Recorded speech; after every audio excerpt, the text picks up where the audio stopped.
Welcome in Unacademy Live 7 Chemistry Chapter Alkyl Halide Part 4।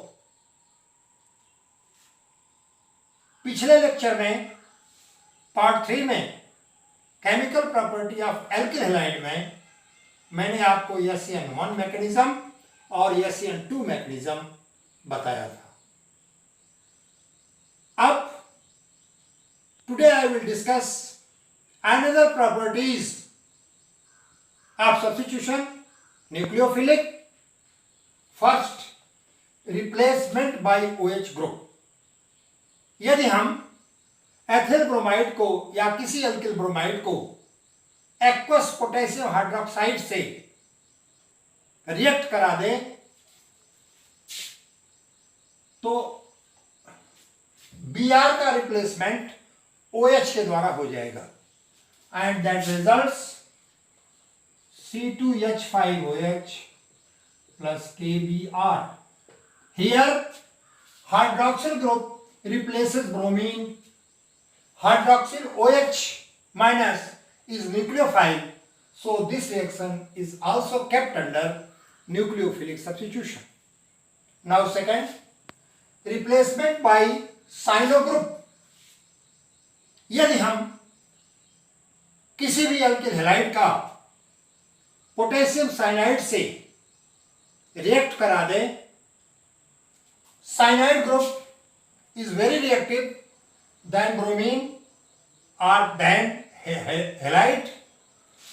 Cyanide replaces bromine and forms C2H5Cn plus KBr। इसे आप कहेंगे ethyl cyanide.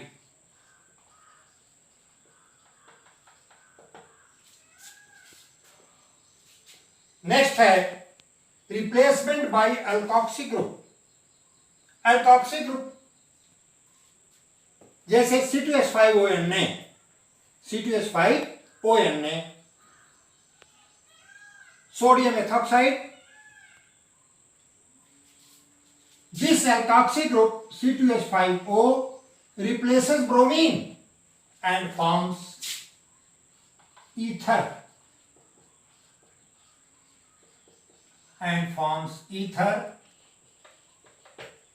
that is known as diethyl ether. Here alkoxy group replaces bromine. Alkoxy is also nucleophile, so this reaction is also nucleophilic substitution.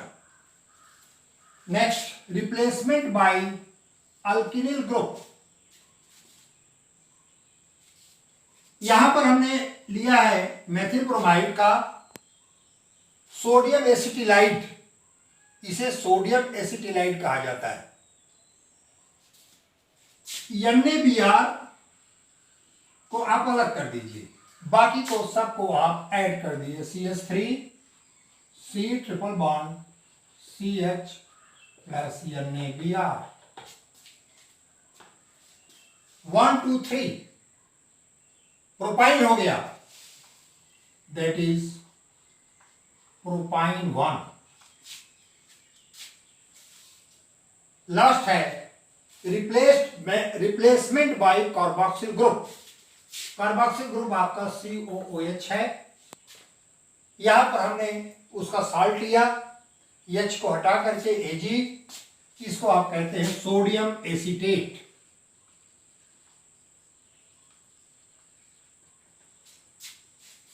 Sodium acetate reacts with ethyl bromide। Ag और Br को आप अलग कर दीजिए, AgBr शेष को add कर दें, CH3 COO C2H5, इसको कहेंगे ethyl acetate. That is all about reaction, nucleophilic reaction, nucleophilic substitution reaction. Then I will take elimination reaction. Second है elimination reaction. In this type of reaction, two atoms or two groups are removed from the compound, from the substrate compound, and the compound becomes unsaturated. इससे दो molecule, दो atom eliminate होंगे, निकलेंगे और निकल करके saturated compound unsaturated compound में convert हो जाता है. यह reaction in presence of alcoholic KOH. अब यहाँ KOH के दो रोल हैं. अगर ये KOH आपका एक्वस है तो ये हाइड्रोलिसिस करता है, जिसको कि आपने न्यूक्लियोफिलिक सब्स्टिट्यूशन में देखा है. और अगर इसी में आप एथिल अल्कोहल मिला दें, अल्कोहलिक कर दें, तो यह एलिमिनेशन की क्रिया में भाग लेता है. यहां पर एलिमिनेशन रिएक्शन में हमने लिया एथिल ब्रोमाइड. हमारा यह कार्बन जिससे कि ब्रोमीन जुड़ा हुआ है, ये अल्फा कार्बन हुआ, और उसके बगल वाला जो है ये बीटा कार्बन हुआ. ये अल्फा हुआ और ये बीटा हुआ. यहां पर एलिमिनेशन बीटा हाइड्रोजन और इस ग्रुप का हो रहा है. एलिमिनेशन ब्रोमाइड ग्रुप का हो रहा है in presence of alcoholic KOH that forms alkene, means ethene, CH2 double bond CH2. Potassium reacts with bromine, gives potassium bromide and H2. यहाँ देखें आप, ये रिएक्शन आपका पूरा का पूरा सैचुरेटेड है. आप बॉन्ड देख लीजिए, सबके बॉन्ड फुलफिल है. लेकिन इसमें देखें, इसमें एक डबल बॉन्ड आ गया, एल्कीन बन गया. That type of reaction is known as elimination reaction. Hindi में इसको निराकरण अभिक्रिया कहते हैं. कभी कभी ऐसा होगा कि कोई कंपाउंड एक से अधिक प्रोडक्ट बनाता है. उसके लिए एक रूल है जो सेटजेफ रूल के नाम से जाना जाता है. सेटजेफ रूल में दो प्रकार के कंपाउंड बनेंगे. एक लेस सब्स्टिट्यूटेड होगा और दूसरा हाईली सब्स्टिट्यूटेड होगा. यहां पर हमने इसकी डेफिनेशन लिख दी है सेटजेफ रूल की. ये पूछा जाता है आप, when dehydrohalogenation means elimination of hydrogen and halogen both. Dehydrohalogenation of alkyl halide can produce more than one alkane, then according to Setzner rule, the major product is highly substituted alkene. Highly substituted alkene. कि जब हम alkyl halide का dehydrohalogenation करते हैं, माने elimination of hydrogen and elimination of halogen, इसको एक नाम से dehydrohalogenation कहा जाता है. अल्कोहलिक KOH से जब हम कराते हैं तो दो प्रकार के प्रोडक्ट बनेंगे. एक हाईली सब्स्टिट्यूटेड होगा और दूसरा लेस सब्स्टिट्यूटेड होगा. जो लेस सब्स्टिट्यूटेड होगा उसका प्रोडक्शन मात्र 20% और जो हाईली होगा उसका प्रोडक्शन 80% होगा. यहां हमने क्या लिया, 1 2 3 4. हमने ब्यूटेन ले लिया. ब्यूटेन हमारा सैचुरेटेड कंपाउंड है. अब इसके साथ हमने जोड़ा है ब्रोमीन, तो इसका नॉमेनक्लेचर होगा, काउंटिंग इधर करेंगे 1 2 3 4, तो कहेंगे 2 ब्रोमो ब्यूटेन. अल्कोहलिक KOH से आप रिएक्ट कराएं. रिएक्ट कराने के बाद ब्रोमीन हाइड्रोजन के साथ एलिमिनेट हो जाएगा, निकल जाएगा रिएक्शन से बाहर, और एक बनाता है ब्यूट1इन और 1 butane that is less substituted and gives 20% product. Second, butane 2 or but2ene that gives 80% because it is highly substituted, it is highly substituted. तो ये हो गया हमारा मेजर पार्ट और ये हो गया हमारा माइनर। यही है हमारा सेट जेफ रूल। तो दोनों केसेस में हमने एलिमिनेशन कराया, elimination of hydrogen and elimination of halogen. यहां मैंने केस लिया है ब्रोमीन का। लास्ट केमिकल प्रॉपर्टी है reaction with metal. When alkyl halide reacts with metal, active metal forms organometallic compound,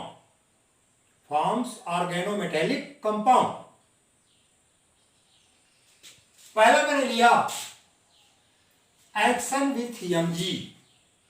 यहां पर रिप्लेसमेंट या एलिमिनेशन नहीं होगा, यहां पर मेटल सीधे सीधे ऐड होगा in presence of ether and gets C2H5 MgBr.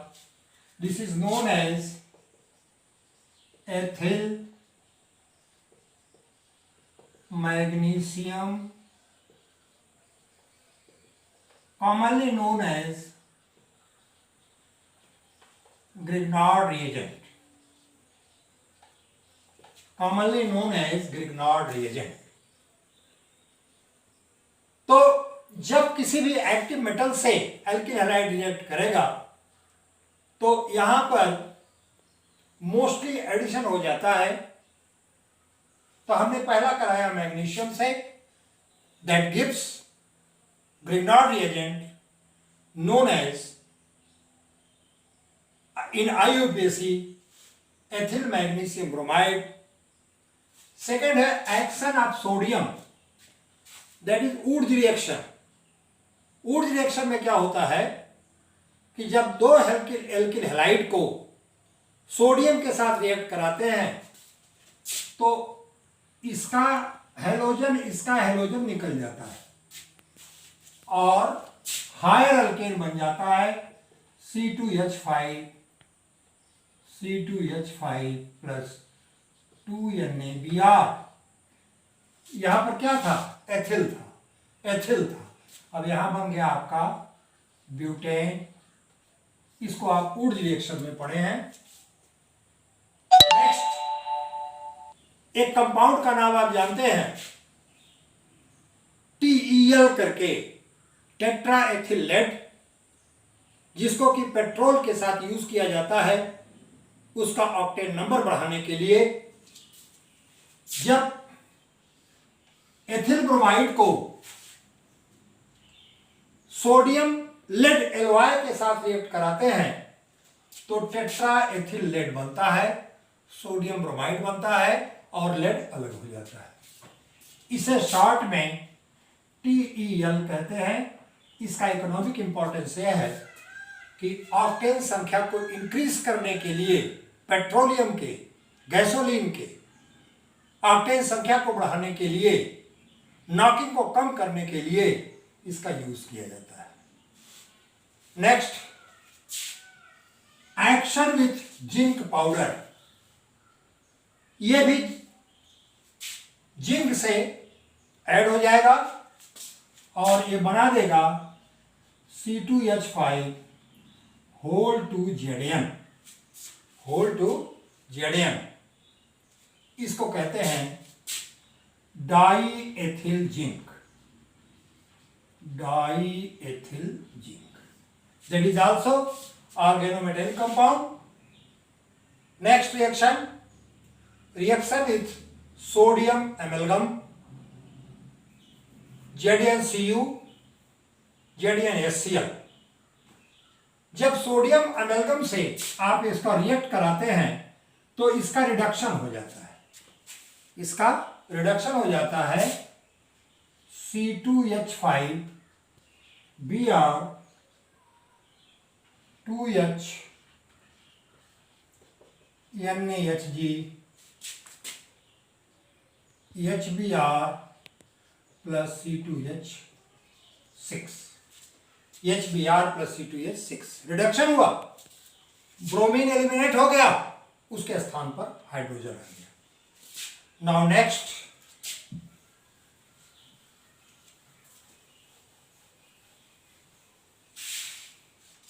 reaction with zinc copper couple and alcohol C2H5Cl, यहां भी रिडक्शन की क्रिया होगी,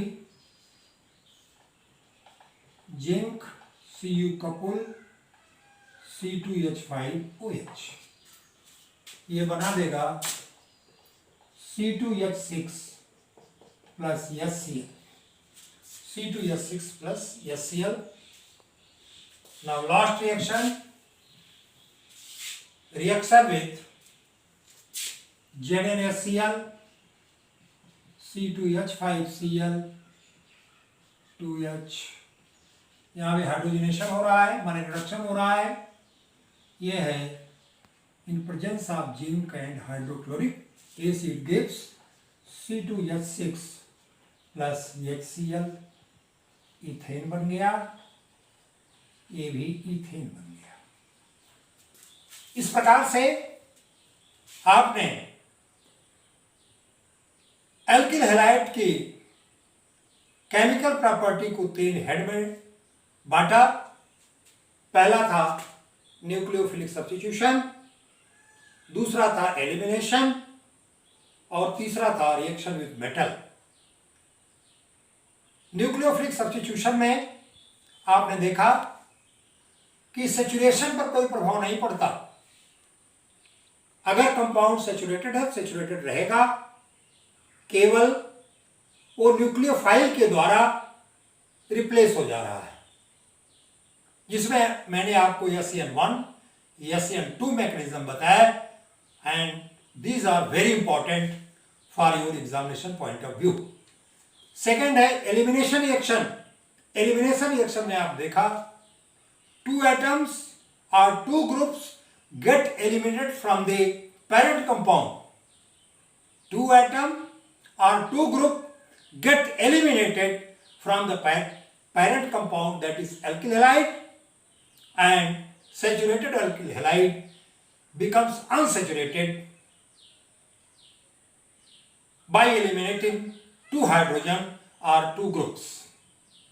आपने उसमें देखा सेटजेफ रूल देखा, आपने सेटजेफ रूल आपने देखा, और थर्ड आपने देखा कि एक्टिव मेटल्स ये भी एल्किल हैलाइड से रिएक्ट करके मोस्टली ऑर्गेनोमेटेलिक कंपाउंड बना लेते हैं, जिसमें सबसे इंपॉर्टेंट रहा आपका एथिल मैग्नीशियम ब्रोमाइड।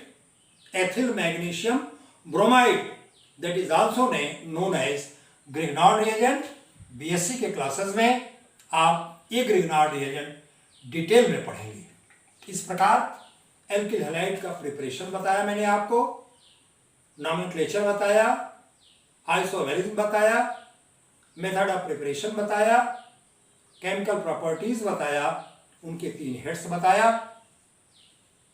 आज ये मेरा एल्किल हैलाइड का चौथा पार्ट है, फोर्थ पार्ट में केमिकल प्रॉपर्टी तक पूरा मैंने फिनिश किया। मैं उम्मीद करता हूं कि आप इसे अच्छी तरह से समझे होंगे। मैंने कई बार आपको बताया है कि अगर आपको नोट्स लेने हैं तो अपने मोबाइल नंबर, अपना एड्रेस, व्हाट्सएप नंबर ये मुझको दीजिए, जिसके आधार पर मैं आपको नोट्स प्रोवाइड कर सकूंगा। और नोट्स बहुत आवश्यक है, ठीक है। लोग कहते हैं तमाम क्लासेस चल रहे हैं, क्लासेस को कंपेयर करिए कि किस क्लास में आपको कॉन्सेप्ट मिल रहा है और कौन सा क्लास केवल अपने स्टैंडर्ड को मेंटेन कर रहा है। क्योंकि हमारे ज्ञान से आपको कुछ लेना देना नहीं है, हमारे द्वारा जो पढ़ाया गया है वो कितना इजी है, आपके समझ में कितना आ रहा है, इस पर ध्यान दीजिए। और अगर इस तरह से हमारे बताए हुए लेक्चर के अनुसार पढ़ेंगे, definitely you will succeed in your life and you will achieve your goal. इसी के साथ साथ आपको बहुत बहुत शुभकामना। धन्यवाद।